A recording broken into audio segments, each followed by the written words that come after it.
Not so much. Oh, right, that's better. Okay, good. What did you do? Turn the volume up? No, I didn't do a thing. It Oh, just must okay. have waited for all of your little modules to load or something. Possibly, possibly. Um, Before I forget, Mhm. how is it possible when it's a 5 hour drive? What are you doing on a pedal car out of Flintstones or something?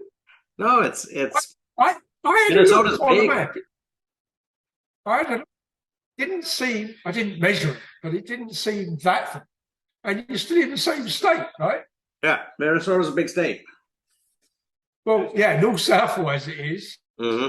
For sure. Yeah, yeah. Well, hey, Mark.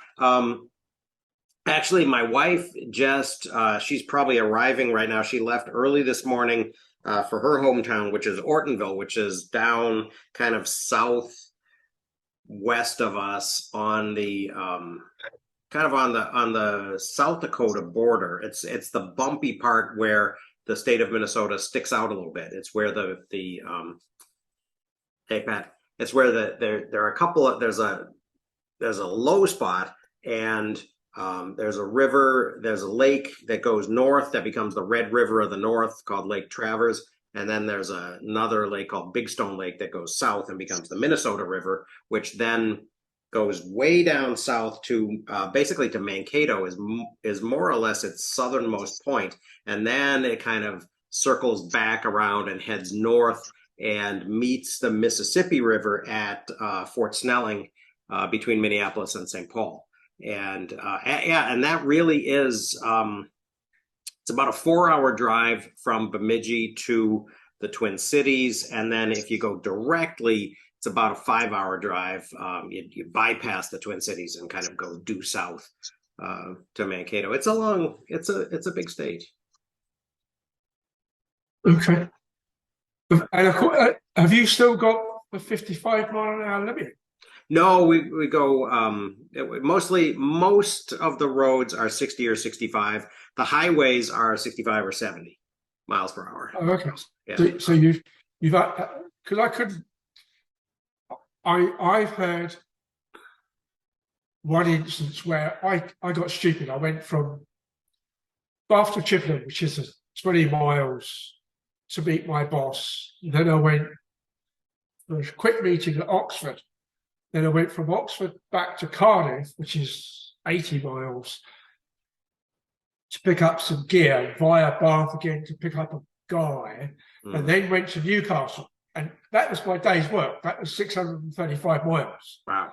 But it took all day, partly because we stopped for lunch and stopped for dinner. Right. Because it was work as opposed to I want to get. And I was thinking, and of course the middle of the day you've got mostly the professional truckers and the coaches. You haven't really got the numbers of cars that are doing like a daily commute because you finished. So yes. It was. Well, I was driving from south to north. So actually, I just looked at the map, and if you go kind of directly, it's supposed to be 4.5 hours, 266 miles. We didn't go exactly directly, and we did stop for dinner. So it ended up being the better part of like 6 hours. Okay. But yeah, it can be depending on the route you take. It can be, it could be a little bit shorter or longer. Yeah, it's interesting. Yeah, I was driving though from south to north, and it was a Friday, late afternoon, and everybody flees the Twin Cities and goes north to their cabins. And so I was trying to avoid getting on any highway north of the Twin Cities that would lead kind of to the North Woods. So I sort of made I kind of went wide around the cities to try to avoid that. So I ended up probably driving a little bit more than I otherwise would have, because that can be really slow bumper to bumper driving. Okay. Yeah. So that was what you did yesterday. Yeah. Mark. Yeah. So Yeah, And so so, getting up north is difficult. I mean, it's almost like, I mean, I remember, back in the day, trying to get onto Cape Cod, and and getting across. I mean, there are only two bridges over the canal, so so getting onto the Cape was also kind of one of those. It sounds like me when I was in Bath trying to get to my Cardiff office. Yeah. There's only two bridges, and it's the biggest river in the UK. Mm, hmm. So, trying to get over the Severn is no fun. Severn, yeah. Oh. You get to get into Wales, it's free. To get out, you have to pay. Oh, wow. And I'm there's sure. the old bridge and the new bridge. It's better to use the new bridge. Coming back because of a slight different position, it's better for me to come back on the old bridge. And it's really noticeable how old the old one is feel as you're going over. It's not quite not quite a Catacomba Straits bridge, but it's different vibration. Interesting. Yeah, I used to drive occasionally. I would cross to get from New England to northern Minnesota. One of the ways that you can go is through Canada, and so there's a bridge that you cross at, I want to say Sault Ste. Marie or someplace, and to get into. So presumably, if you went big town shopping, you go to Winnipeg first because it's nearer and easier. Yeah? We went to, actually, I haven't been to Winnipeg. My wife took the kids to Winnipeg to look at colleges because there's a University of Winnipeg and a provincial university there, and they weren't blown away. I was hoping that it was going to be cooler because I have had friends who have gone there and said, especially when they go there for sort of voyageurs, lumberjack, kind of, and music events, because because Winnipeg is kind of goes big on the whole kind of Cape Breton traditional music. Oh, I'm not hearing you now, Tim. I'm still on. I Oh, just said okay quietly. Oh, okay. Gotcha. All right. So, so today we are moving on to the new book, and I read the prologue and the Teach Your Children Well chapters. And I kind of had a reaction, and then so I blogged about that a little bit, but then I went back and I sort of reviewed my notes, and I thought, okay, he's a little bit more balanced than I kind of first took him to be on my first impression. Remember last week when I said I had listened to the book and I thought it would be easy reading. Yeah. I think it does read, but it really, for me, it's difficult figuring out the structure because he likes to tell stories, and he gets off into these, I don't know, benders, whatever you want to call them, on something. Yeah. Like personal accounts, historical accounts, which read very they're interesting.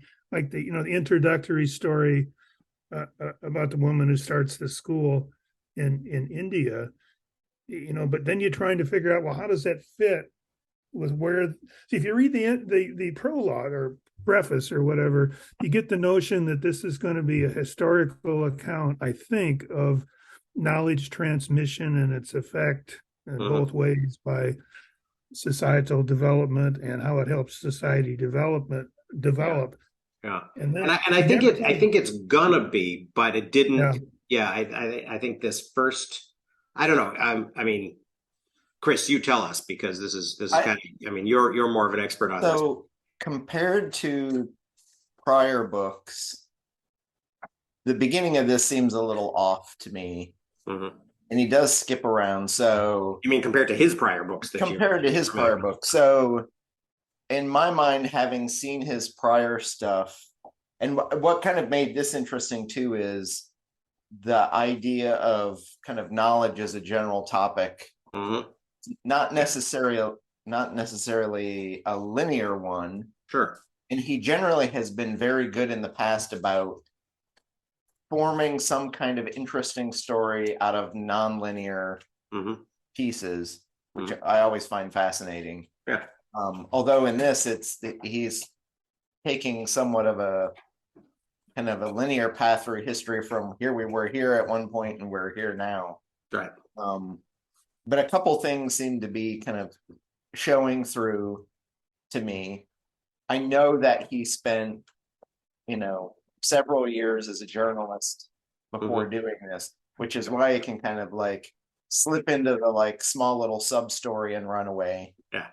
I also notice, having read lots of his other stuff and knowing what his favorite topics are, or things that I know he's researched heavily. So things like China, if China comes up, he's gonna go into it and go deep, because in fact, I think one of the footnotes, hey, if you're interested in this topic, I wrote this other book, go read that. Right. Yeah. Oh, did he write the book about Needham? Yeah. Okay. At least one, if not two. All right. I know there's a couple different titles, although some of them are the same book and they just have different titles for European versus US audiences. So if you're not careful, you don't want to just buy everything, because you'll get multiple copies of the same book without realizing it, because he does tend to change titles, or his publisher changes titles on him when you cross ponds. All right. Yeah, publishers are like that. That's the, Yeah. Yeah. as I think I've said before, I get both most of the time.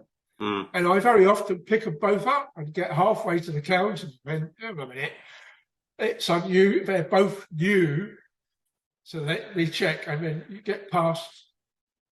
Sometimes the prefaces or the forewords are different audiences or different markets, supposedly. But then you go through the chapter titles or the first proper paragraph, and oh shit, they're the same. And it's not just non-fiction; it's fiction as well. And one of the classics is I'm quite a fan of Ian Rankin, who's now Sir Ian Rankin, as of today.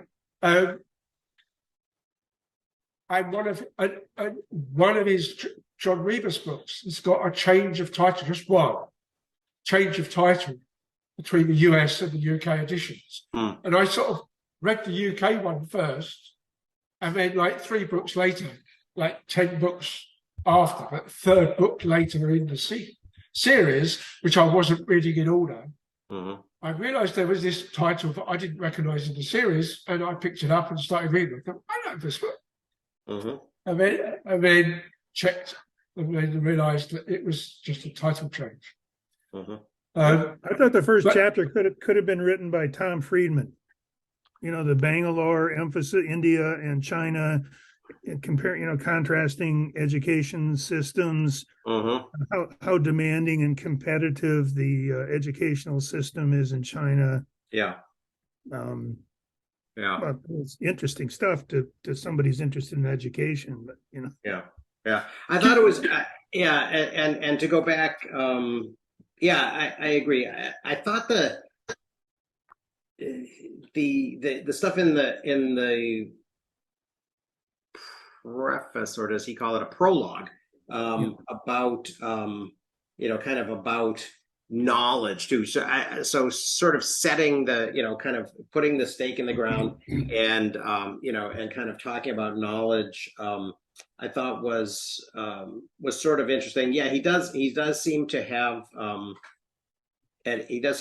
opinions about China, and it was kind of interesting that he made the distinction very early on, I think on page 6, that printing was invented in China in the 9th century with wooden blocks, and then movable type comes along with Gutenberg, and Caxton, he says, which actually was kind of an elaboration that I thought, oh, okay, I'll follow that up, because I usually say Gutenberg, but Gutenberg and Caxton, I guess maybe simultaneously.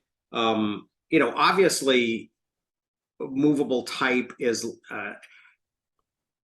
I thought there was I thought he kind of mentions that, well, the Chinese invented everything, but it was sort of a backhanded compliment because it's like, well, the Chinese invented everything and then they fell into the shit, right? And then they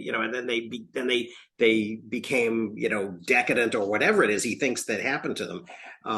And that I thought was not entirely fair. I mean, the reason that, and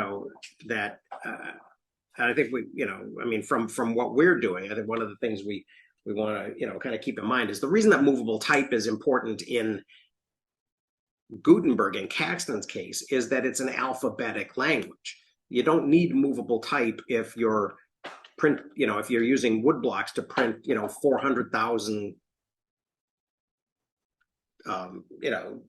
characters, right? So if it's Chinese, then wood blocks are sufficient. You've seen a Chinese typewriter? I haven't.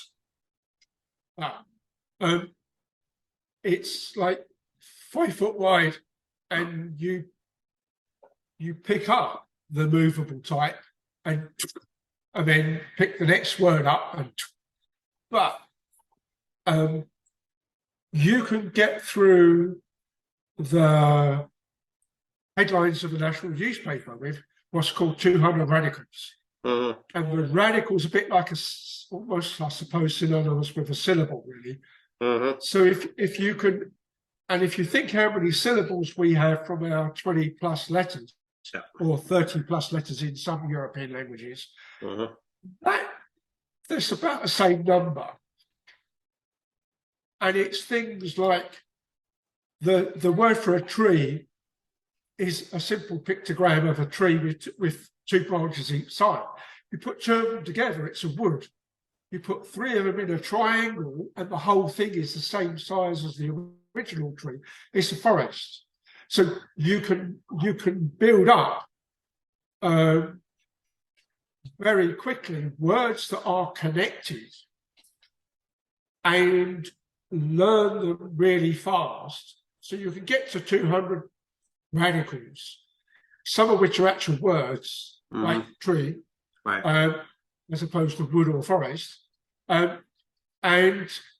there's a number of instances on that make me laugh, particularly as English first language and pretty much only language, really, conversation, as to how we get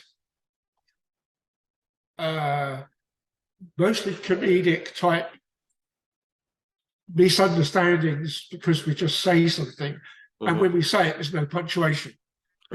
Whether or not the weather's going to change today, type almost, where in Chinese, the whether or not and whether rain are completely different. Sure. Right? And that then brings up things that he might even pass through, given some of his books, as to how much does words, language, mold your actual thinking. And the one I like best on that is we think of time as a linear forwards, backwards. Forward in front of time, in the future, behind us is the past. Time axis in Chinese is vertical. Down is ancient and up is new. So there's a whole instant change in time, and in the same way as German says half before the hour, not half past the hour, but the quarter past are the same as English.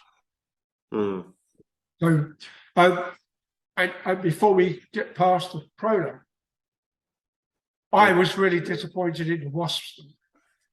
I like the idea, and it suddenly dawned on me that my first real memory is about the same time, except my wasp was a male moot swan that was a bit taller than me. Decided I was getting too close to some cycnids when I was feeding them at a lake. But grandparents, or grandmother, not mother. And yeah, a perambulator was the thing. But the other thing I think is in on is he seems to write quite like Jane Morris Hmm. to keep it journalistic. Yeah. Uh, Yeah, Chris just observed that too. Yeah, and I think it is. I mean, maybe I don't know what his plans are for more books. Maybe this is kind of a memoir-ish sort of of an operation too. I mean, there's a lot of he goes on at length about his own examinations to get into Oxford and his academic trajectory and that sort of thing as well. It does have a lot more autobiographical snippets in there than any of his other work, besides maybe he's got a travel log essentially of going through the Balkans, which actually is fascinating because he had been a journalist and covered the war and then travels back through it later, both physically and then historically looks back at why the Balkans became the Balkans. And that's a fascinating construct in how he does it. But because he also has a personal history with the space that kind of draws you in a fascinating way. And here I think it's a little more piecemeal. Because I think the tough thing for me, especially in this first chapter, and it kind of concerned me a little too, because of what he's doing and how he's doing it. And I'll give him the benefit of the doubt that he's not being, the paternalistic, occupier and colonialist, the background he comes from. But so in the story about, teach your children, some of the early parts are about kids and how kids are reared and either taught by adults or, and I think like Mark, I found that piece fascinating and was kind of hoping you'd get more into the early pedagogy pieces. But then he suddenly is jumping into China and Japan, and there is nothing about kids at all. So in some sense, because he hasn't made that transition, or we're still under this umbrella of teach your children well, it's kind of like, here are these childlike cultures growing up, or at least it could be read that way. Yeah, sure could. Very colonialistic, like, and I'm kind of like, and he also doesn't draw. It's kind of like he's jumping into a new topic rather under a bigger umbrella, which makes me read it that way. And I'm hoping I'm misreading it and that was not his intention. Yep. But he's even jumped forward. We were talking a minute ago about 2400 BC, and then 1800 BC, and then suddenly now we're in the 19th century. Really, right. Well, and Admiral Peary just sort of appears in 1853, and it has nothing to do with breaking open Japan. It was weird. So that disconnect for me was a little harsh, at least within still this concept of kids and growing up. Yeah. I think another issue that I find I'm not seeing specific footnotes for where big pieces of his history comes from.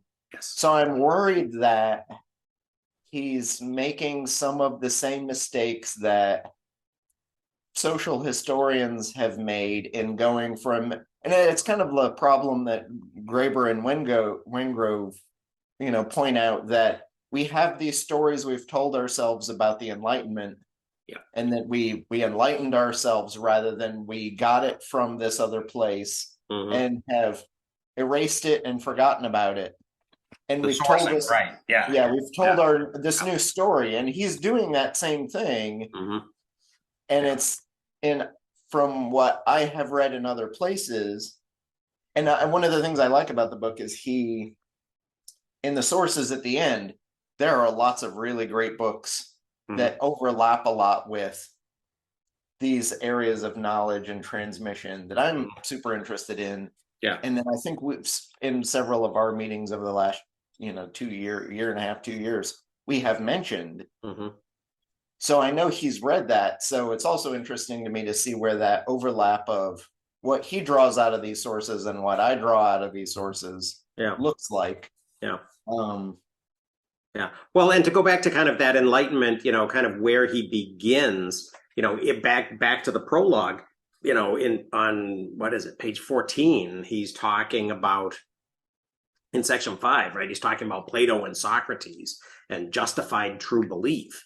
I mean, okay, that's kind of weird, and the way he describes it seems very much like he's in his kind of cultural bubble, right? It's been the justified true belief, the JTB, has been anointed as a concept set to endure eternally. It asserts very simply that some proposition, let's call it P, is known, has become knowledge because 1, P is true, 2, P is believed to be true, and 3, the person who believes P to be true is justified in believing it to be so. So that, I mean, and maybe it's partially kind of for me that's a sort of a novel concept, because I was not really that familiar with justified true belief, and that's the way that it was kind of formulated in the up till now, and that's weird to me, right? That the identity of the person doing the believing and their justification for belief somehow figures into the validity of the truth claim. It's very upper class British. That's a little bit problematic, isn't it? It's British public school Yeah. issue. I mean, Yeah. he was dumped into school in Dorset most of the junior years, by the look of it. And of course, it was then, although he did geology at Oxford, he's still in Oxford. And so the culture is, we're the rulers, we know best because we're the rulers, not because of anything else. Right. It's just that, and then of course some of those rulers are young Mr. Blunt, one of the original 5 KGB guys, but keeper of the keeper of the Queen's pictures, so we can't let anybody know he's a spy because we're the rulers. And it only came out by accident when Maggie got me up. Yeah. But then she's Oxbridge as well. But yeah, it's weird. And Mark, the idea of the Japanese and the Chinese, and I sort of reacted to that too. That sort of there's this story. He tells this story in that first chapter about sort of the Indians as well, right? That they they push back on the colonialism of it, and yet they sort of embrace the superior quality of Western knowledge. Right, that this Western knowledge is more useful than their, and he does sort of denigrate the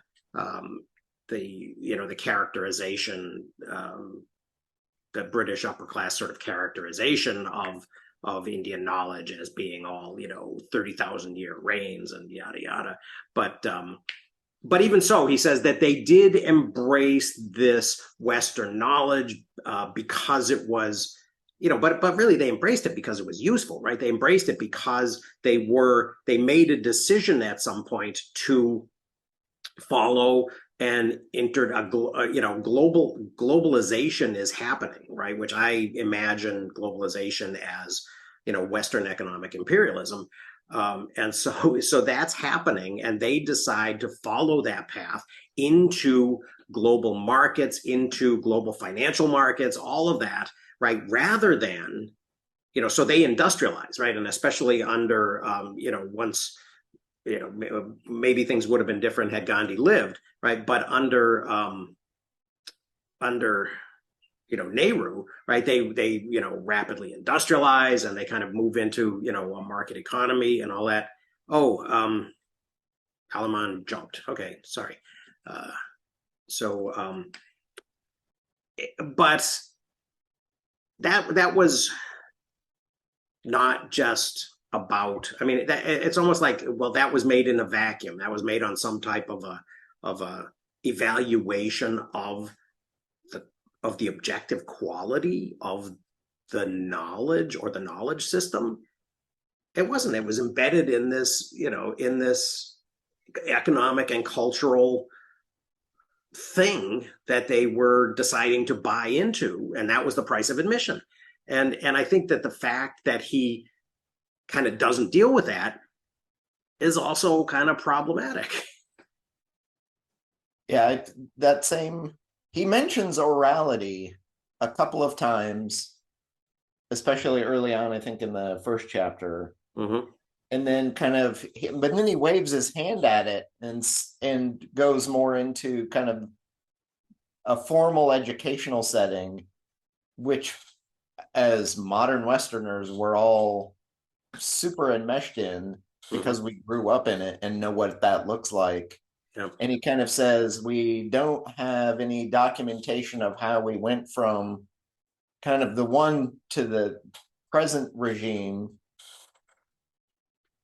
But I think he's also kind of poo-pooing this thing that there's this magic of formal education somehow that makes us better. Yeah.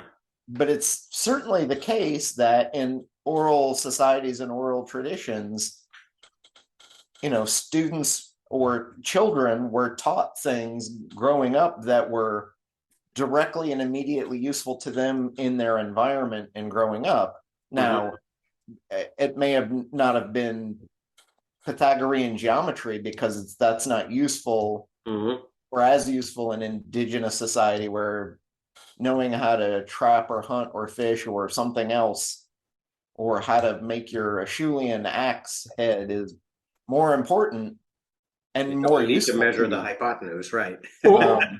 Or as per those, what was it, 6 or 7 kids that did 40 days in the jungle before they got found, including the 11-month-old baby. How many townies from Twin Cities could you drop into somewhere like the back end of Baffin Island, right? Come back in 40 days' time and find them and the baby still going. Yeah. Well, it's interesting. I mean, I didn't realize that this book was brand spanking new, and I wouldn't have guessed it based on things like on page 50. And I think he says this a couple of times, right? This idea of the linear process of human evolution, and the idea, the suggestion that genes played a signal role in this evolutionary step. This sort of simultaneous. I mean, this is like a generation ago. People were trying to understand the simultaneity of things like the agricultural revolution and the beginning of writing and the axial age, or whatever it was you called it. But that he is still that he left, that this kind of snuck into the book in 2023 surprises me a little bit. And I'm not sure exactly what to make of it.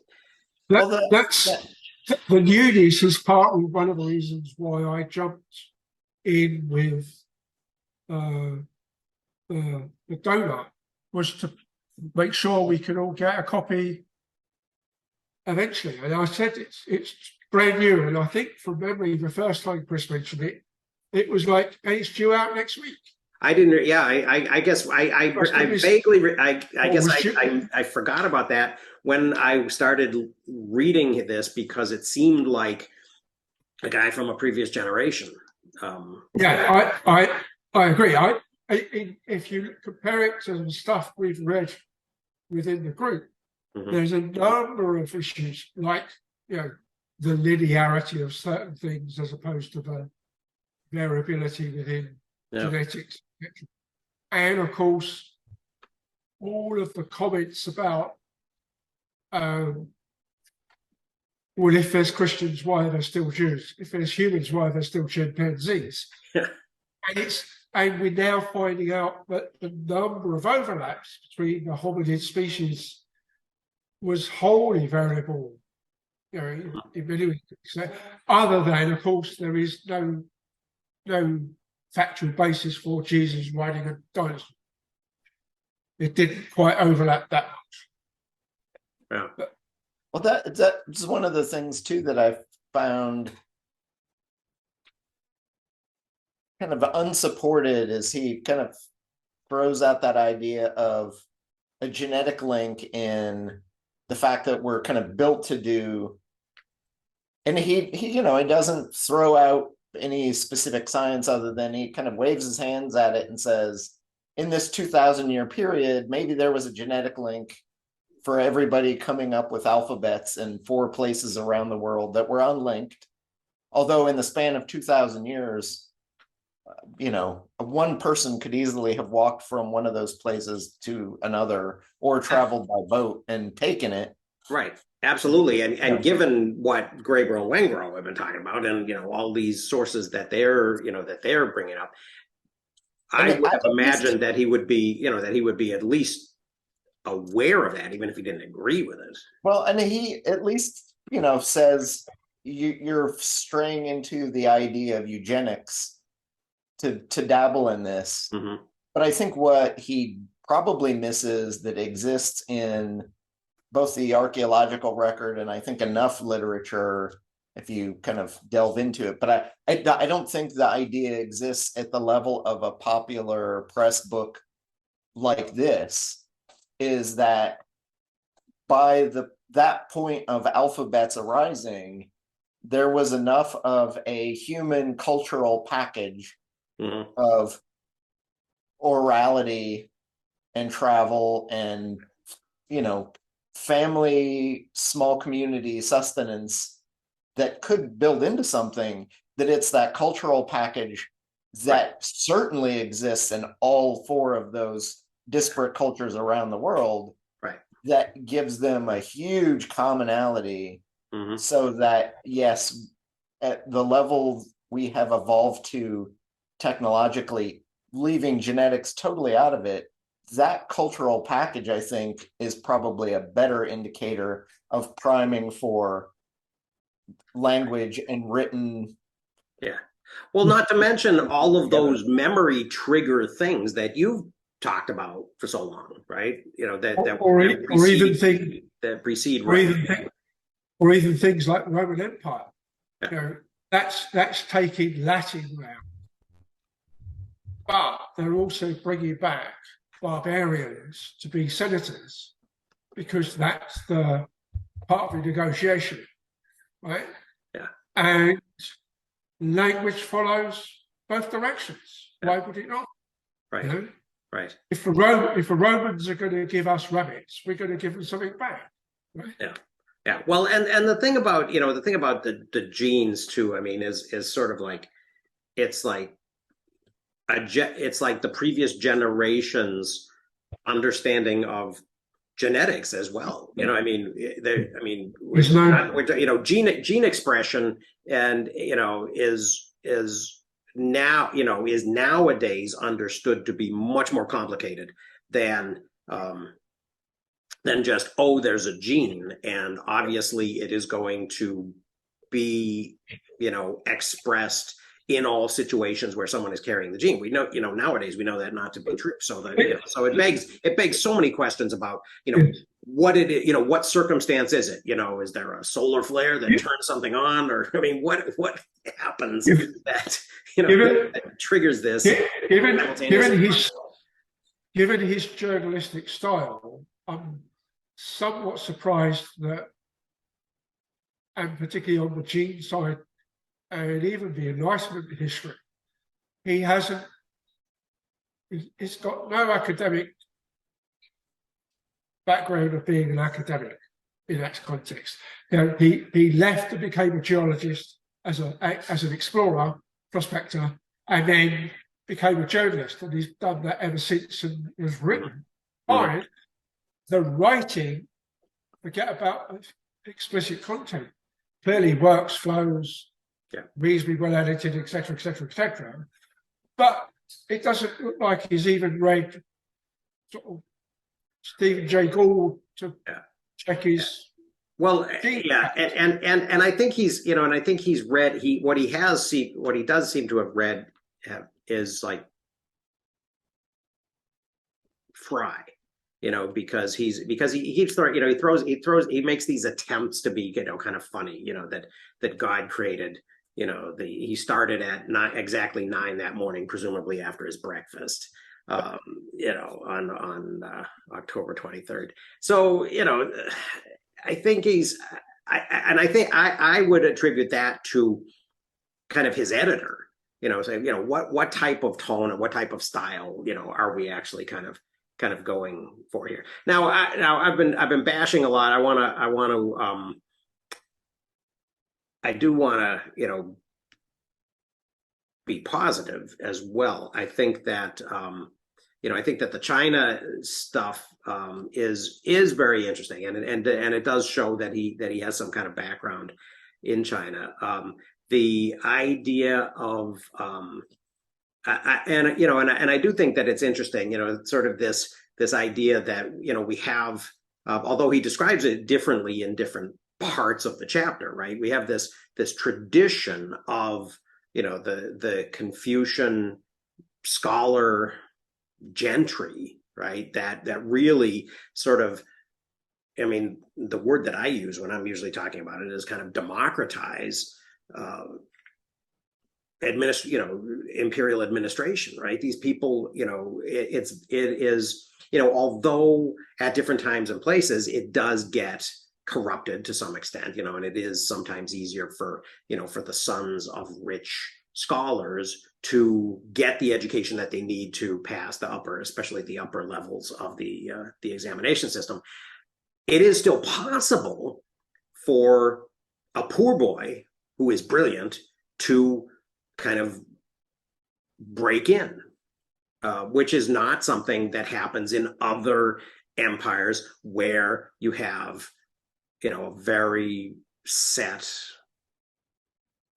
structure of, you know, of inheritance, right, of authority and responsibility and you know, and administrative roles and things like that. So this is something that I think, you know, and the other thing, of course, about kind of the Confucian, and at one point early on, he sort of denigrates the Confucian, you know, the classic education. But the classical Confucian education is all about thinking about other people, right? And it's all about, I mean, and you know, and that's kind of the core of Confucianism, right? Is that idea of reciprocity and you know, and service to, you know, the rest of society. So if it's working at all, you know, people are thinking about doing things that are good for the rest of society. And I mean, it's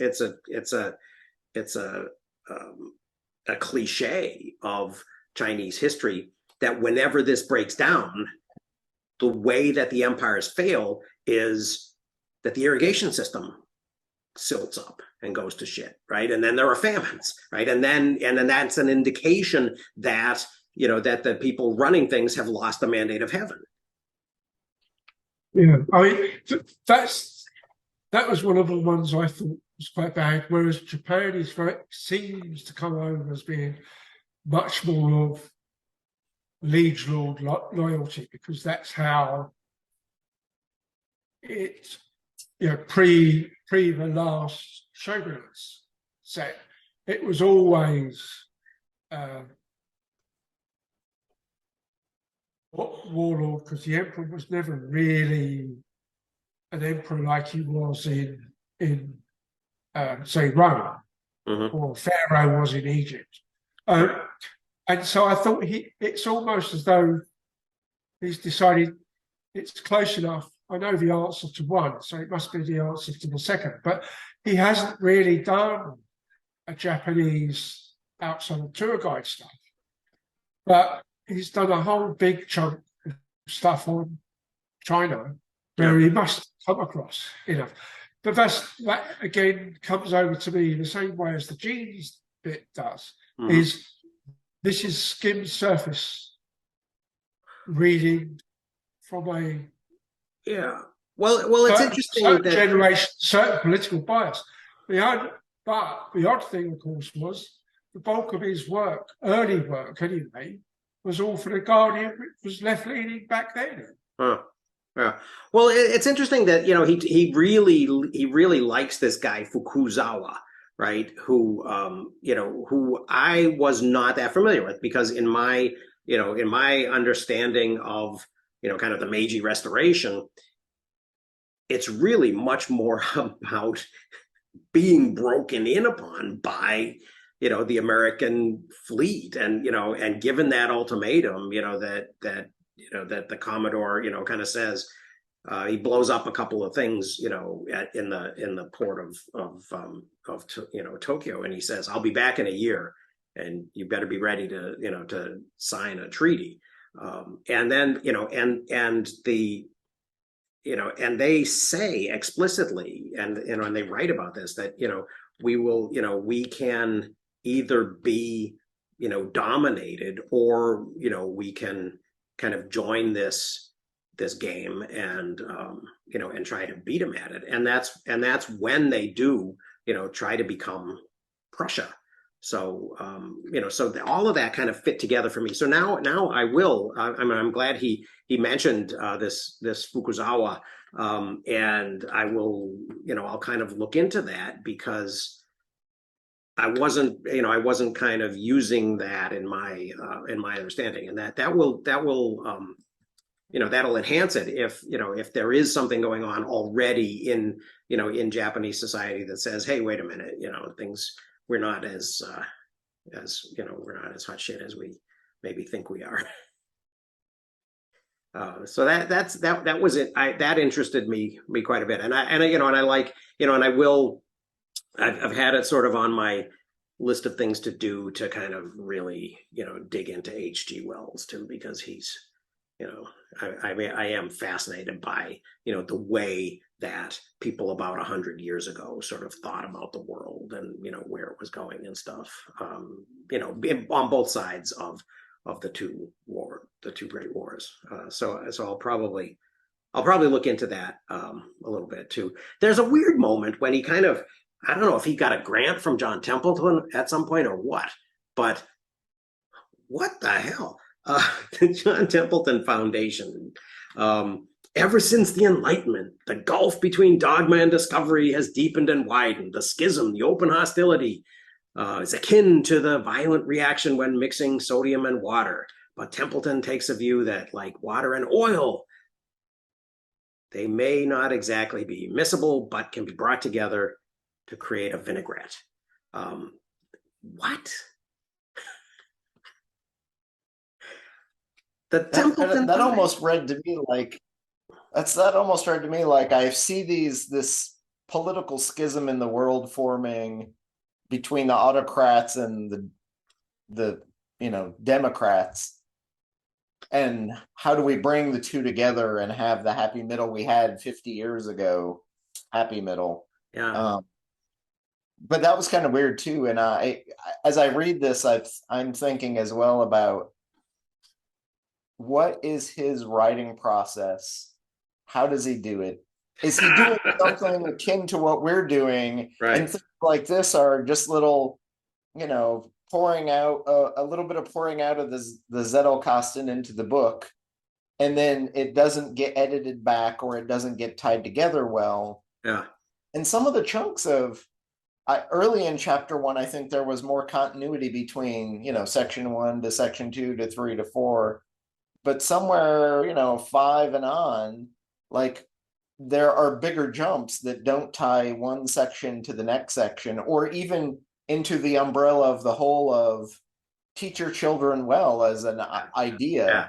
And so maybe he was drinking wine, like Mark said. So it's kind of like, and sometimes I feel like I'm getting cute little subsections of his card index. Mm-hmm. Some clever things and some interesting tidbits, or yeah, one of my favorites was the curiosity piece Daniel Berlin, I think was his name, with that 4-quadrant or 2x2 Yeah. quadrant. And so to me, that was kind of fascinating to pull that apart. Hmm. And I bookmarked to go read some of the journal articles that indicate that, or more recent articles that indicate that, yes, it seems to have a strong scientific underlying foundation, even though it's 50, 60 years old. Right. But it does strike me like something that Sunke Ahrens would have pulled out of his butt and jammed in, yeah. But that piece kind of fit in at least around the spot where he put it. Yeah. And then suddenly a section or two later, now we're into 19th century Japan after having been through, 4,000 years ago. Mm-hmm.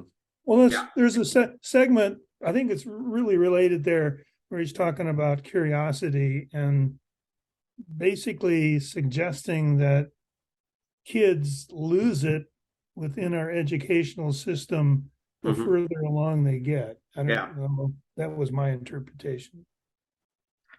Yeah, like it, and that was kind of an interesting, like, okay, so follow that trail. What are the implications of this about how we should should think about education or not? I mean, Well, it's some of it is about, even the big debate a lot of times in education is that, talk about child-centered or student-centered learning versus educator-centered learning. And I think the child-centered learning concept would argue for different kinds of activities, more individual exploration, et cetera. And as we go through education, more and more we cut that off. And so I don't know. That's, of course, I'm reading stuff into it too, but yeah. that was kind of my reaction to that developmental comment about the kids becoming less and less interested in learning.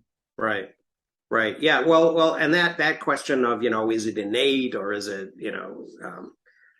is it, and I guess to use the language that we've used before, is it, evolutionary? Is it adaptive? And what, what then do we do?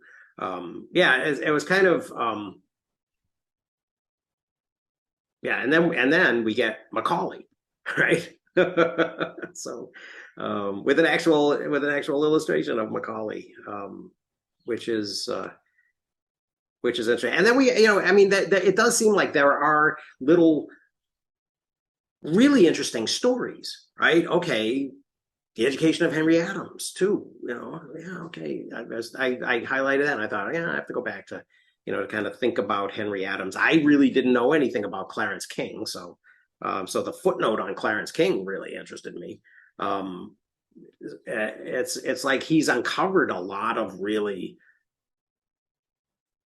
cool stuff here, but oftentimes I don't really entirely understand how it kind of how it fits into the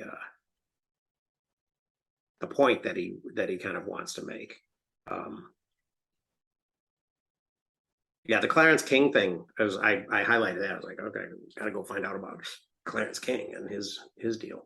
But Henry Adams, that just the thinking about that and sort of being reminded of the 1838 to 1918 is an interesting. I mean, looking at it, historians are always arguing about periodization, right? So that the kind of period that life implies is is really interesting, from before the Civil War to the height of the Great War, is an interesting kind of way of thinking about a lifetime, and what changes over it. And then towards the end of that, for me, it was the comparison of testing and Chinese testing versus the SAT, and I thought there was a little digression into kind of the once again the racism and eugenicism of the SAT and all of that.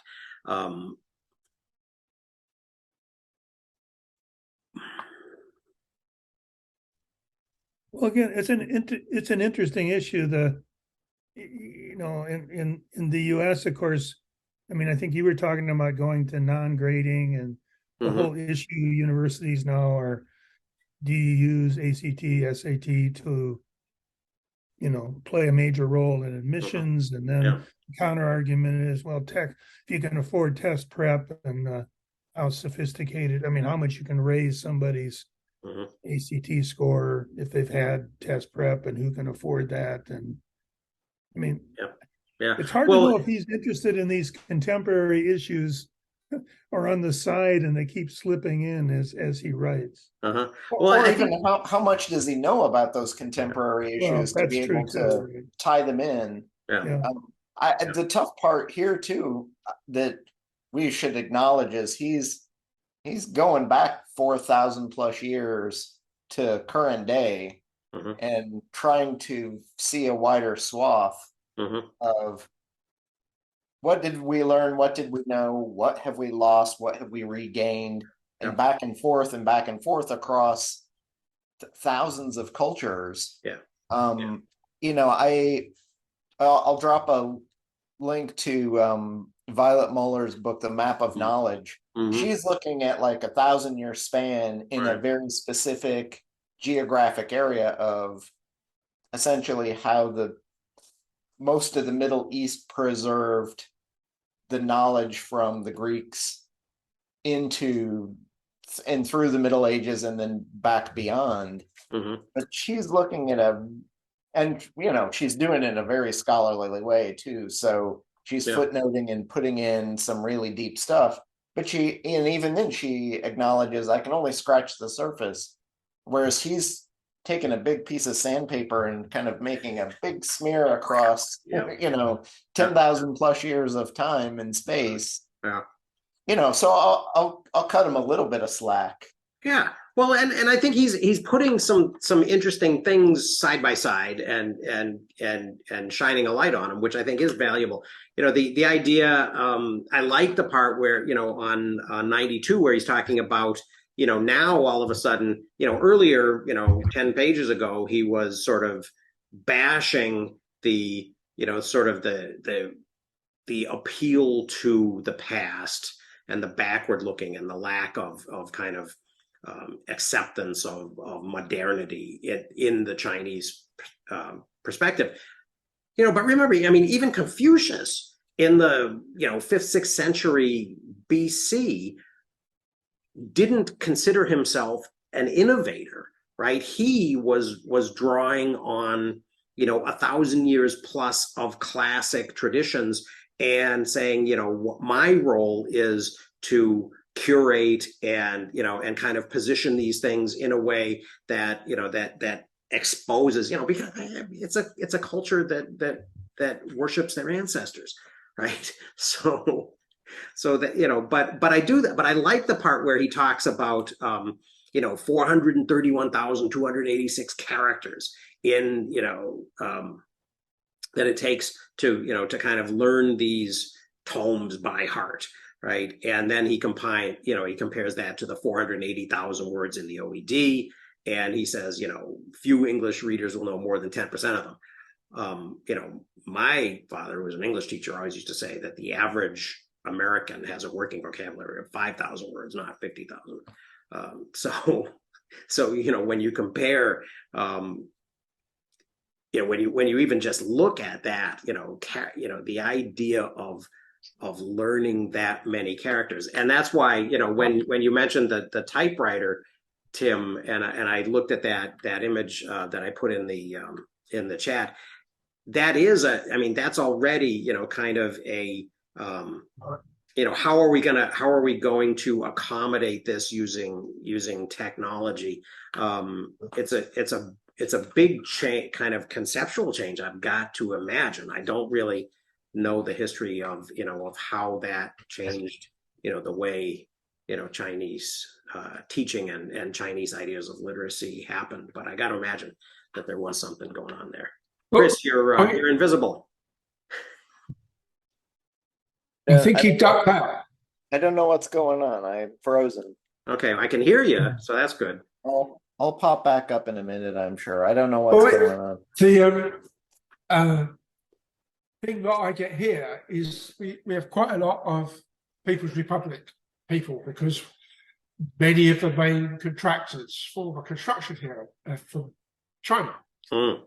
And so you get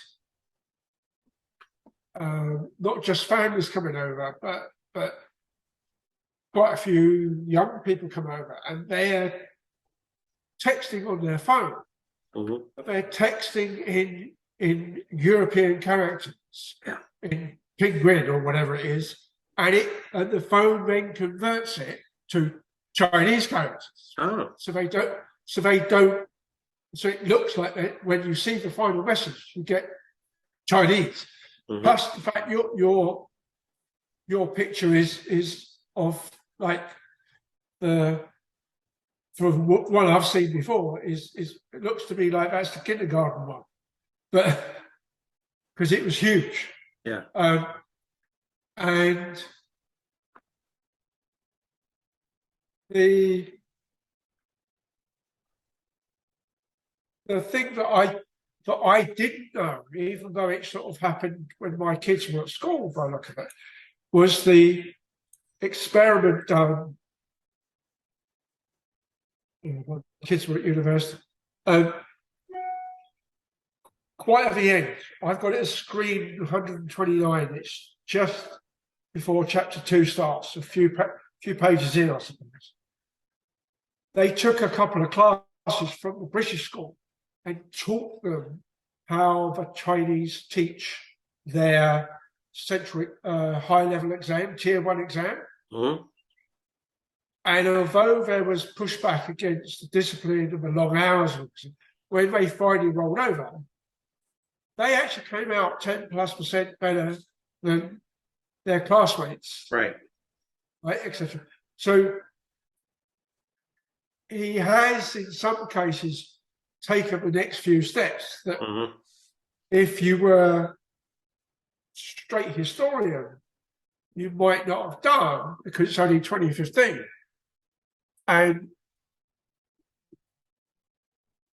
I don't know. I mean, we UK-wise, we don't have a SAT equivalent. So our exam boards are all broken down, and some of them are pure commercial. Mhm. Some are based on the main university group. So there's an Oxford one, the University of London one. There's a lower certificate of education, which is second, or was when I was at school, certificate of secondary education, which was national, but it was always seen as being a 2/3 of an ordinary level, normal university entrance requirement. Mhm. And so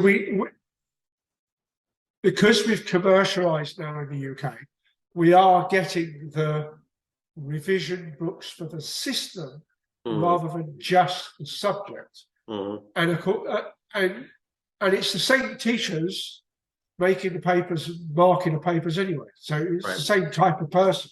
Right. They just don't have the history of writing papers, or when they started, they didn't have, but all their employees did in theory, because they would have no doubt poached a few. But there's always and particularly right-wing press, it's always, it's easier now than it used to be. And no, it ain't. Mm. You know, my kids are 3 years apart, so I managed to get 2 sets of papers that are separate by 3 years. Yeah.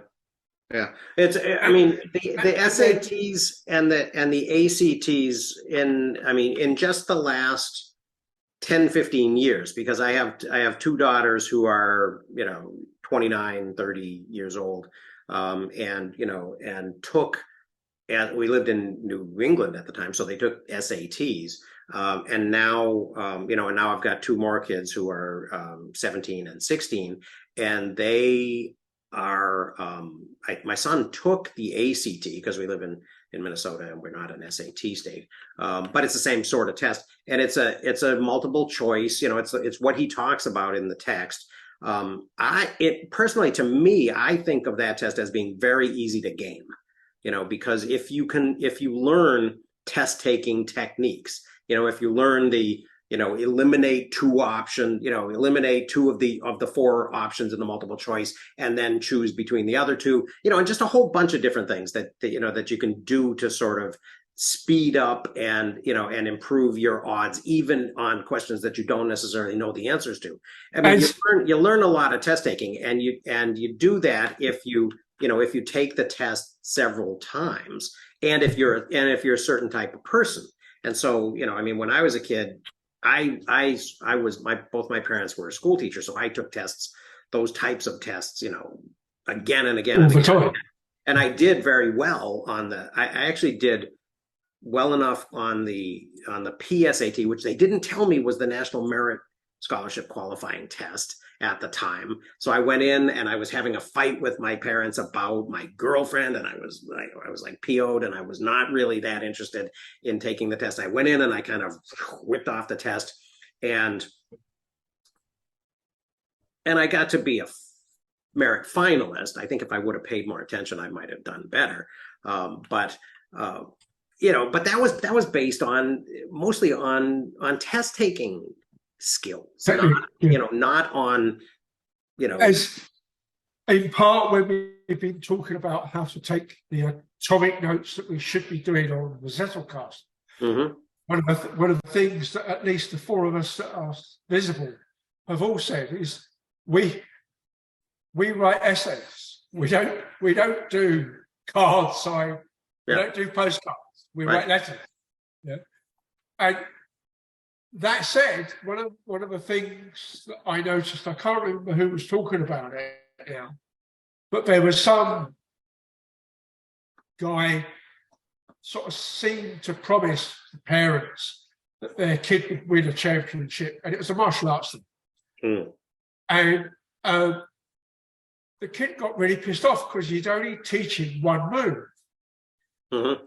And for like 8 or 9 months, he did nothing but one set of moves.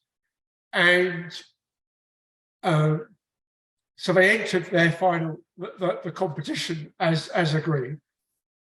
And of course, nobody could respond to this one move when the kid finally did it. And one of the biggest things he got taught was when to execute your thing. Up until then, you just keep palming off. Mm-hmm. Yep. And then he finally, I can't remember whether he came first or second, but he was well up in the numbers. So the teacher won his bet, as it were. And then it was explained, it's like the hardest move in that style of fighting. And almost nobody gets taught how to counter it because you never see it.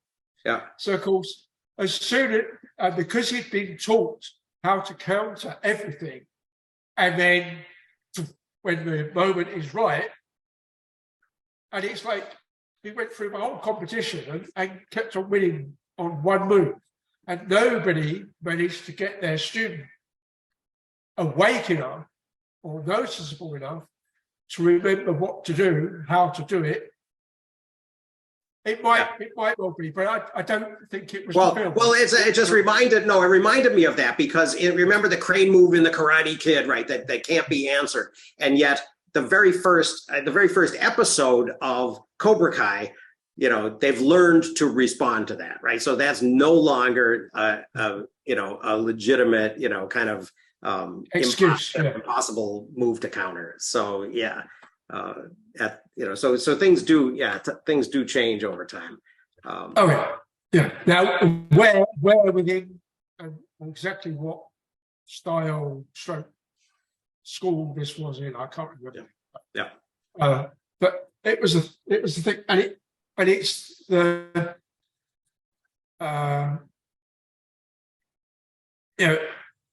when I went to school, multiple choice had not long come in. My parents didn't do the multiple choice. Most of my cousins and I'm the eldest of the eldest of the eldest in back to grandparents. So I've got uncles that are baby enough to be pushed around by my parents before they marry. So I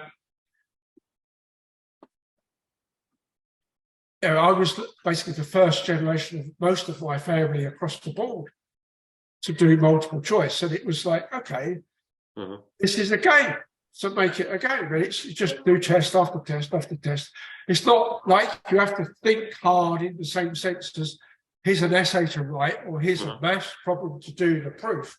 As a proof Pythagoras is. Chris has mentioned Pythagoras before.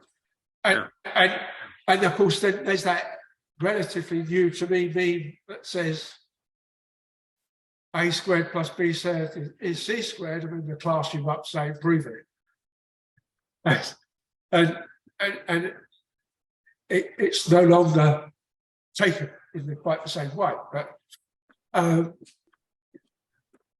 one thing I did notice is that oddly enough, one of the things I remember in my English classes was, and at normal level, you don't differentiate between literature and the comprehension composing side, at least until advancement. And so one of the poems we had was Naming of the Parts, which was semi-anti-war, but the naming of the parts is the bits of a gun, bits of a rifle. So it's a bit like you see in Platoon when they're sleeping with their rifles, etc., etc. And for other reasons, been going back through how to write a story in a more professional way, etc., etc. And of course, I never did the naming of the parts quite so rigorously at my school for the bits and pieces of English language. Yes, you know what a noun and a verb and those sorts of things are, but you don't necessarily know what first or third person is necessarily, or past participle, etc. So there's a whole bunch of stuff that I didn't do at school, yet they do now. And in the same way as even when I was at university, there were stories told in, okay, I'm an engineer, university-wise, I'm in a law lecture because we need a bit of law. They tell stories that they don't then tell you because you're not a law student are real. So you get things like there's two old ladies in a tea shop back in the 1920s and 30s, and one of them orders a ginger ale, which comes in a stoneware bottle, so you can't see it. So they pour it out, put the bottle down because there's another glass worth inside the bottle. She drinks the first one, pours out the second one, and out flocks a part decomposed snail. That's one of the cases that gives UK and US law the duty of care at a distance in torts. It's Donahue and Stevenson. It's a case from the 1930s in Paisley, just outside Glasgow. And the shop has gone now, but in the gardens that are near around the corner, there's a park bench with a snail and a bottle carving commemorating the lesson. And it's only when you start reading the law textbooks that you find Donahue and Stevenson in the King's Court, whatever year, 1932 or something. Interesting. That's an actual real thing. Yeah. And even though that law lecturer tried to teach as though he was Professor Kingsfield at Harvard doing the paper chase, right? Either Socratic, virtually all engineering education, maths education, is not like that. And I never hit that form of let me tell you a story outside of sort of like divinity, reading the parables or something as a method of teaching. Yeah. I'd never actually come up against that. Yeah. But if you interesting. It's a different kind of style of thinking, isn't it? Yes. Yeah. Yeah. And similarly, the test questions, when going back to this idea of the difficult Chinese testing, this list of questions that he kind of gives are interesting. I mean, in terms of thinking about, actually, asking students, as I was reading them, write a letter to the 18-year-olds of 2035 sort of thing. I was thinking, oh, these are almost Chat GPT proof questions, right? They write an essay on the subtle philosophy of the round and the square. Holy shit. Yeah, I was going to say, I don't know if you can hear me.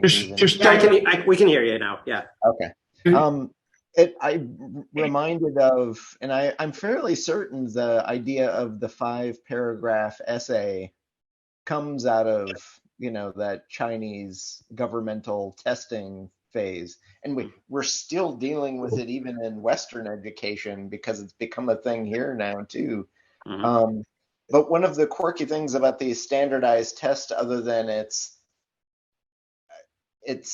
to me, it seems like something that has come out of education since Charles Eliot in the early 1900s, as we're trying to, standardize everything in an industrial world. You need a simple standard, the same way you would create an assembly line for your factory, you're creating an assembly line of education, which isn't necessarily a good thing. And I think that's one of the bits of wisdom you can draw out of some of the Chinese culture, and particularly the Japanese in the periods of the shogunate. Mm-hmm. Japan goes back and forth roughly every 400 years, opening, closing. But in the shogunate, when you can't leave the island upon pain of death, or you can't interact with the outside, suddenly all your plurality of ideas are shut off and you have nothing. Mm-hmm. But that same thing tends to happen in standardized testing. And if I recall, I'll dig it up in a second, but I remember, I think it was Malcolm Gladwell had a little essay or podcast about the LSAT and that type of standardized reasoning and what that does to the legal system in terms of the type of people who go into it and are able to come out versus, and I want to say it was like a tortoise and the hare type of thing. So there are fast thinkers who do well on the SAT, but you also need slower, deeper thinkers who may not do well on the SAT. And those may be the people who you want more in, especially the upper echelons of, the sort of stewing thinkers rather than knee-jerk, quick, no, here's the answer, and I can write it down in 10 seconds so I can finish the test fast enough. But when you do those types of standardized testing, suddenly you're throwing out a huge swath of types of thinking that may actually be beneficial. Yeah. And without that plurality of thought, you're just stuck. Well, and how difficult it is to value more than one thing, right? Yeah. And to say, okay, we have a place for you, fast thinkers, and we have a place for you, kind of slow, deep thinkers. And maybe we'll even team you up, right? And put you on a project together. Or give you different roles in a problem solving situation. Or it's even seen in and I think I heard something earlier this week on affirmative action, which is another Supreme Court issue that's coming up, but California did away with it a few years ago, and they saw a huge drop in the number of kind of Black and brown people, especially socioeconomically marginalized people, suddenly weren't applying to higher education or kind of the more elite schools. Mm-hmm. And the upshot of that research, when they looked at what has happened there, is a huge swath of people have been essentially cut out of that educational enterprise. Mm-hmm. And a lot of those people were ones who the education actually did them way, way more good on the whole than it did for the already rich or privileged people who went into the system. Their outcomes really were no better or worse than they would have been otherwise because they had such a huge leg up. And I think there's research even showing that if you're a cisgender white male and you go to Harvard, your outcome statistically is no better and no worse for doing in terms of it moving the needle. Yeah. In terms of your overall lifetime outcomes. Mm-hmm. But if you're a poor or marginalized person and you get into Harvard, there's a dramatic swing in what your lifetime outcome looks like. Right. And we're essentially, by cutting this off with standardized testing or pre-configured notions of what's acceptable or what's not acceptable. Mm-hmm. Thank you, Charles Eliot. Yeah. You're throwing away a huge diversity of ideas and thought that you might have otherwise had. Right. So in some sense, we're turning our educational system into an insular shogunate, 1900s, late 1800s, early 1900s Japan. Mm-hmm. And we're not thinking that that's what we're doing, but that's what's happening. Yeah. It's weird. I mean, the California thing, I can, on the one hand, I can see kind of the things that affirmative action, the problems that affirmative action caused, but just that message to students, by kind of repealing it, hey, you're not welcome here. Don't even bother. I'm sure, I've got to imagine that is a major factor in, the outcomes that are being seen now, kind of since that. One of the things I mentioned probably last week that I was listening to this weird audiobook just because it had been mentioned enthusiastically on the Rogan podcast about the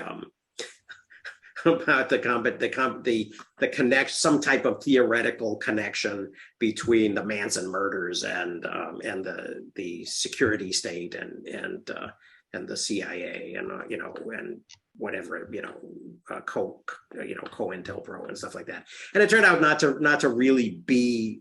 I mean, there wasn't a lot of there. They were, he managed to put, to kind of set them up adjacent to each other to the extent where he even had one guy who was a CIA asset and collaborator in the same clinic that the Manson family would go to get their, cures for their gonorrhea or whatever. But he never really, kind of made a connection. But the one thing that did kind of strike me as interesting in that audiobook that I went through very quickly was that that it did sort of undermine that whole kind of summer of love, 60s hippie culture.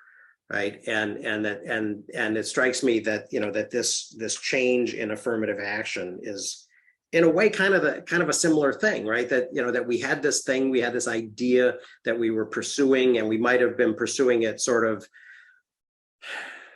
less effectively than possible.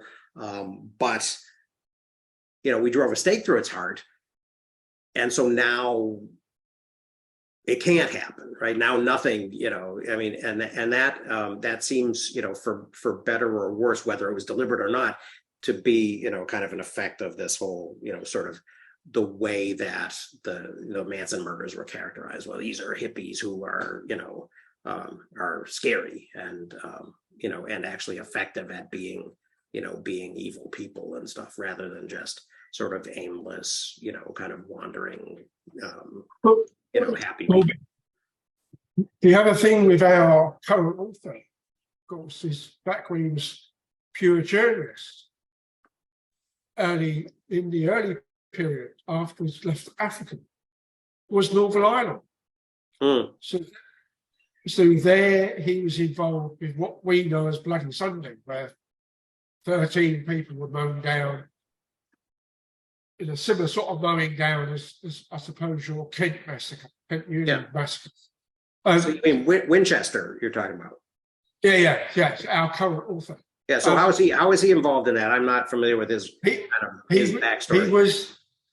He after he became a journalist and left Africa, one of the places he was based in as the journalist was Northern Ireland. Oh wow! Okay. And it was at a time of there were two big events that I mentioned in Wiki. One of which is Bloody Sunday, which is where literally people if there's probably some newsreel clips of it, but you see a priest, dog collar and everything, with a white flag, a bloody white handkerchief, waving as so he could walk to pick up a wounded person and take him off the street.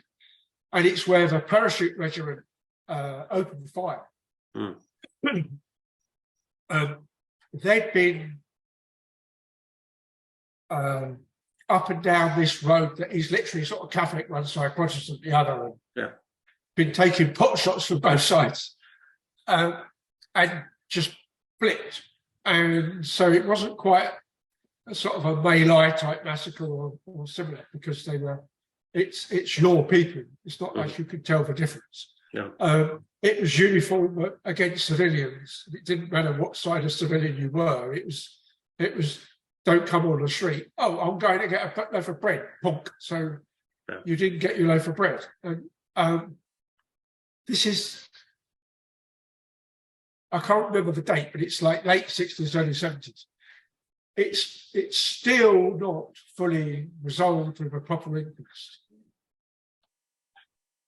There's been several partial inquests, and in almost all instances, those reports have been either stuffed in a drawer or heavily redacted, but not really released. But it's a readable subject.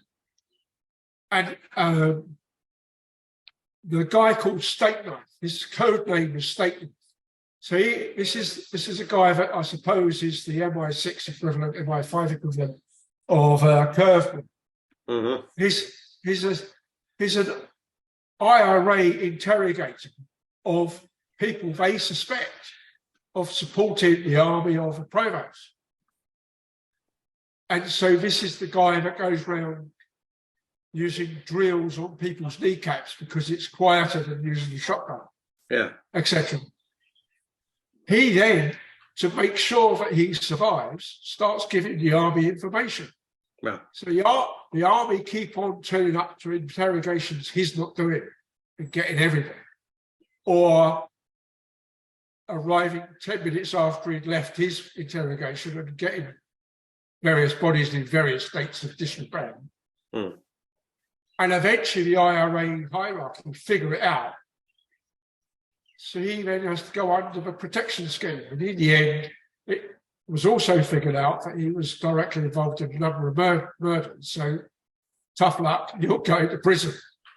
Just because you're helping us now, it doesn't mean you weren't before.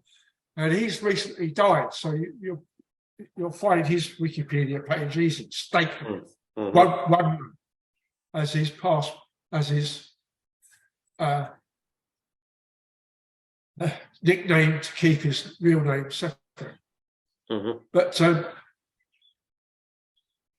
then of course things like Bloody Sunday get used in local arts, as in as you change from one area to another, you normally go through a bombed out house in the middle, burnt down house in the middle. So the two walls act as like big road signs saying you are now leaving the state of Missouri, you're entering the state of whatever, as in you're going Catholic, Protestant, or Unionist, Republican. So you get all the mural art that reflects that. And there's very few people that would have business both sides and always feel safe without an agreement. Mm-hmm. Back in the day, you know, it wasn't a civil war on your scale, and it wasn't the civil war on the scale we had several times over before. Mm-hmm. And it was very localized in the main. It was Northern Ireland and England and Gibraltar. There was an attempt to bring down an aircraft in Gibraltar, which got foiled. And there's low tens of thousands direct casualties and up to 9 injuries around it. They missed me 3 times with bombs. Luckily, I was either there the day before or I was next door. Wow. So their intelligence wasn't that great. But so things like there's a couple of big bombs in the city. One was St Mary the Axe, the Balkans Exchange, and the other one was Broadgate. Broadgate, I was working next door, testing the fire alarms, and it had been going really well that day. And we had 1,100 points to check, and we were about halfway. And it was a bank holiday weekend, which is why they did the bomb then to lower. It's a property damage thing. It's not a risk of life. And the bomb went off, and the fire alarm system lit up like a Christmas tree because everything went into alarm. And it's like, and I was this was the other thing, I was in the armoured bunker in the basement on one of the control panels, watching it happen, ticking it off as I went. And the one guy that was up, the main primary guy that was up in the building, said, "Wow, what was that?" And we all go, "What did you do?" He says, "I didn't do anything. I'm on the ground." He hadn't gone up the ladder. You know? Wow. And it turned out to be the Bishopsgate bomb that sort of shredded the building. So there's no glass. We kept our glass, but buildings around didn't. And there's all these sort of, the office Venetian blinds, the big vertical ones were all blowing in the wind. Paperwork, because it was still paperwork back then, was blowing down the road, and several £1 million worth of physical damage. So it was deliberately, same as the Malaysian emergency and the same as the Mau Mau uprising. They were never tagged with a civil war, but they were a civil war in all but name. Mm-hmm. And of course, as soon as you declare you've got a civil war, it's difficult to keep things like the UN out. So you don't call it a civil war, so you can keep them out for long. Mm-hmm. Yeah. But that's where he's come from for part of his journalistic background. And then he went on to the war that was a war, which was the Falklands War. Somewhere after that, he swapped, doing less journalism and more books. Interesting. So he's got a I was just kind of looking ahead, and it does seem like he is going to sort of continue with this dipping into and kind of comparing, contrasting, sort of interestingly similar but seemingly kind of disparate things. Classification systems in the British Museum, and Diderot in chapter 2, Aristotle in China again in chapter 3. It does look like this is going to be it's going to continue to be impressionistic. So I guess we better kind of get used to that. And roll with it, and maybe even celebrate it.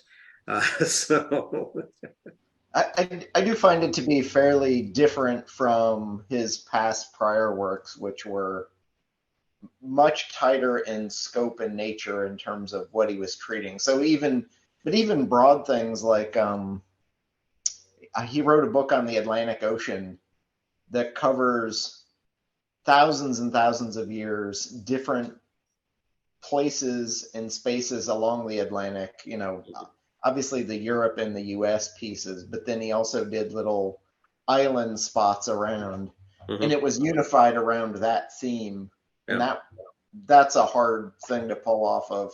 How do you write a story about the Atlantic Ocean? Right. Variety. You just skip the history of the British Isles. That's your Atlantic. Well, and and it's funny too, because while I was in Iceland, we didn't do all of Iceland. We did kind of the Golden Circle, which goes from Reykjavik, which is kind of down in the southwest, sort of northward and eastward, almost all the way to the east, and then kind of comes back around. So we went up the sort of internal route, and then we kind of came around the coastal route.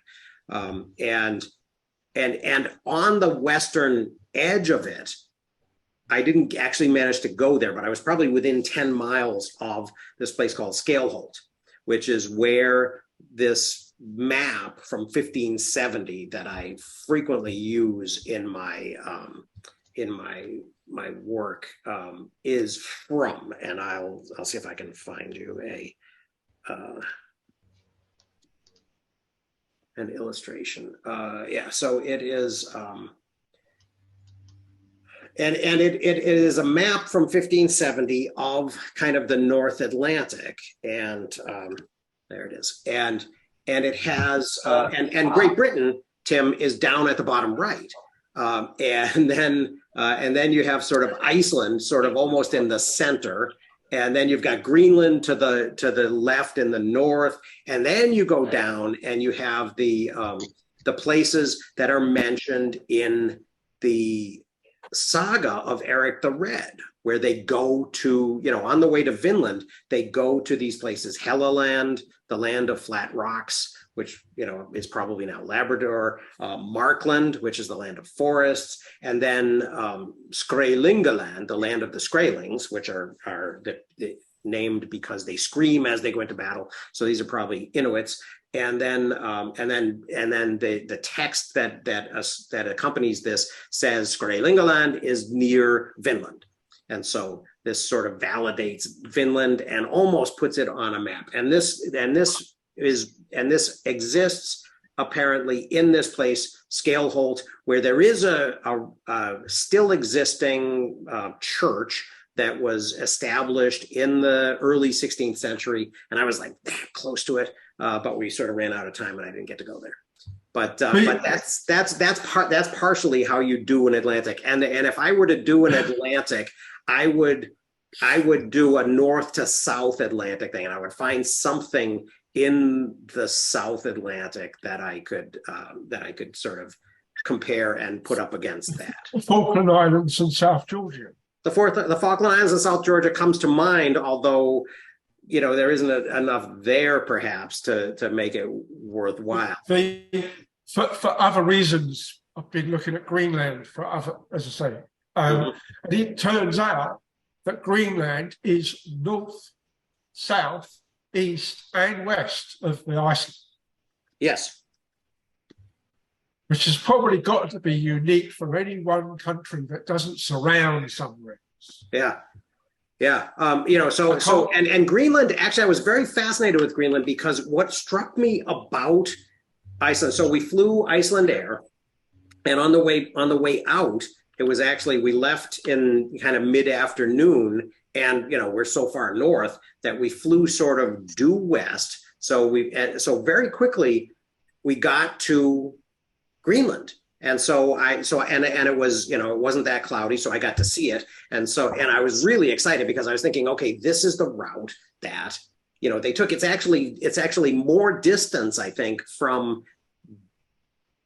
the Norse countries, from Norway, Denmark to Iceland than it is from Iceland to Greenland, right? So it's an easy hop really to Greenland. So it makes sense that once they're in Iceland, they definitely go to Greenland, and then they go around, and so then you fly over Greenland and you see the sea coast and you see the mountains going up really quick, and then you see kind of the dome of the glacier, Oh, and then, and then an hour or so goes by and I took a little nap and then, and then I woke up and we're leaving the other side of it. And then, and going over the Labrador Sea, which still, I mean, this was a week and a half ago, right? Still had ice, in the Labrador Sea.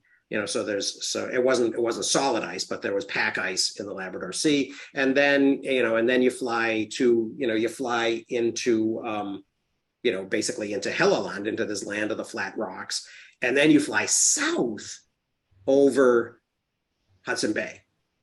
So now you're flying south into, over northern Canada, over Hudson Bay, which also had some pack ice at the top end. But then, then you fly over northern Canada, the Canadian Shield for a while, and then over, then you're coming down southward over Lake Superior from the Canadian side and ultimately into Minnesota. So it was really a kind of a great. It was a great trip for me. I took a bunch of pictures and I thought, yeah, I'm gonna, and I guess I'll use a photo. I took a bunch of pictures of. I mean, we went to a bazillion waterfalls, so there must have been a waterfall right very very close to Scalehold, and I'll say, okay, this is 10 miles from Scalehold. Next time I use that map. But yeah, it was exciting to actually kind of connect the dots with these things. One of the things we forget frequently in the modern world, because we're more used to modern travel, when you look at those old maps, you have to remind yourself of the numbers 1, 6, and 23,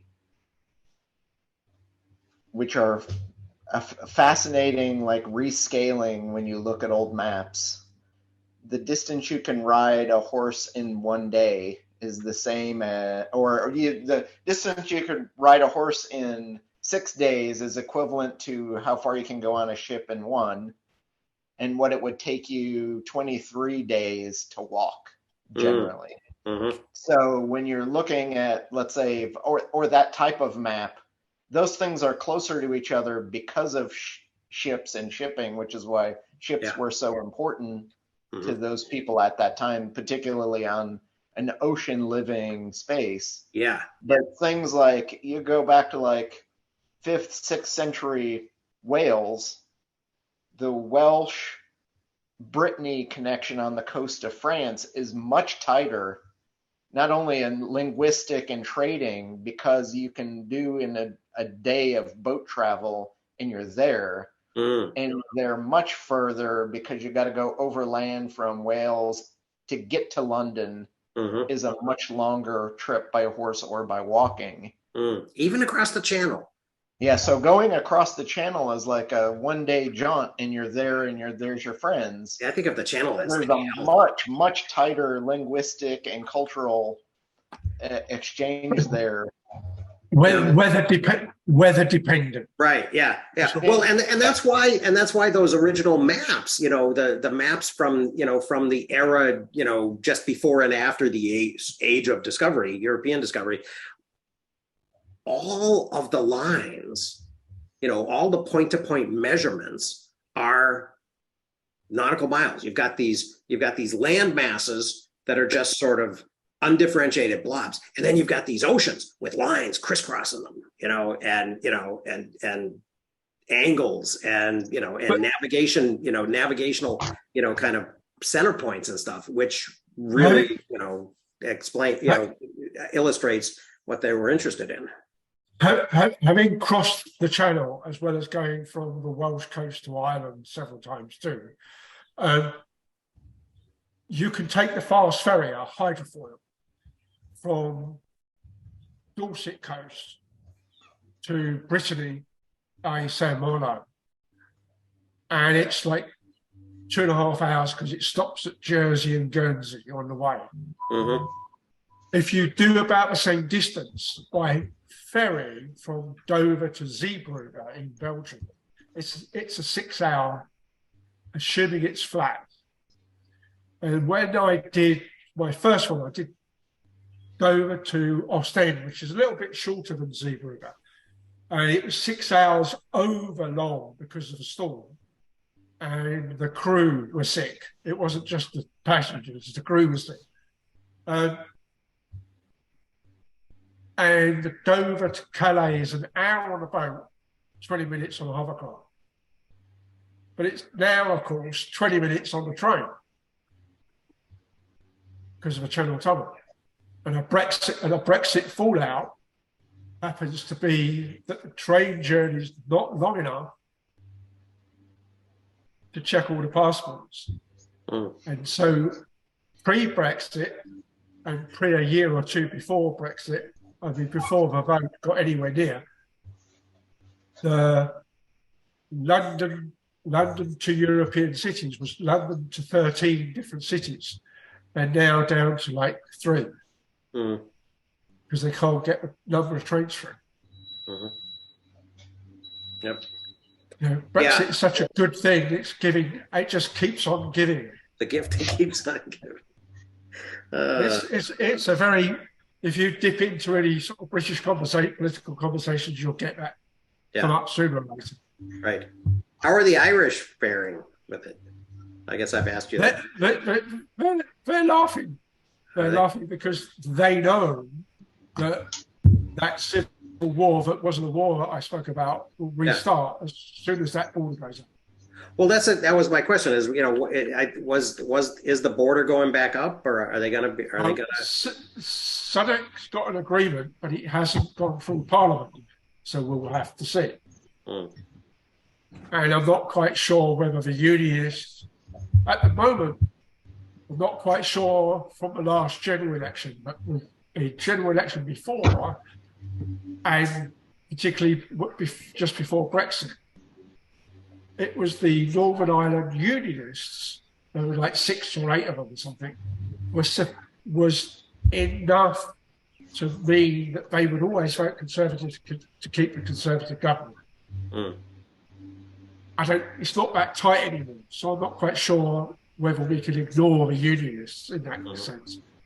But there will come the conversation along the lines of, it's our Brexit, it's our border, we'll do what we like with it. The EU, not the Irish, but the EU can't tell us what to do. And of course, the Irish have only really got enough power to do it because they're still in the EU. Because everybody else, in theory, will follow the Irish. So, it's clearly people are making sure they can remember where they buried all the extra guns and God knows what else. So. Right. Because we're not tooled up in quite the same way as you lot and your preppers, etc.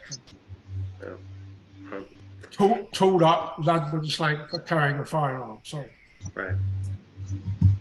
Right. Which is why in London you still see, or used to see, a few people wearing sheepskin coats in the summer. So sheepskin coat is like a bit, is a sheep rather than an Afghan coat. Yeah. So it's you skin a sheep and the skin goes out, and so you've got all the fleece inside. Yeah. They're really hot in the summer because it's the only way that you can hide the fact you can conceal a weapon. Yeah. Well, it's not so much a weapon. It's the favourite ones of the old London gangs. It's 2 double-barreled shorn-off shotguns. Oh. A short shotgun, but no stock, just a handle, and no real barrel. Yeah. And on that happy note, we will. Next. But just to finish the line. As much as it might have sounded like it was a rarity with the Cray brothers. They were their preferred weapon was hammers, because you could always find a hammer and then just chuck a hammer and just chuck it. Yeah. That's a great scene in that movie with the hammer. That was an interesting movie. Anyway. Okay, so next week, chapters 2 and 3, and we will embrace the anecdotal nature of the. All right. In spite of all of the references. Congratulations on staying on the topic, more or less. All right, thanks, Pat. See you later. Next day.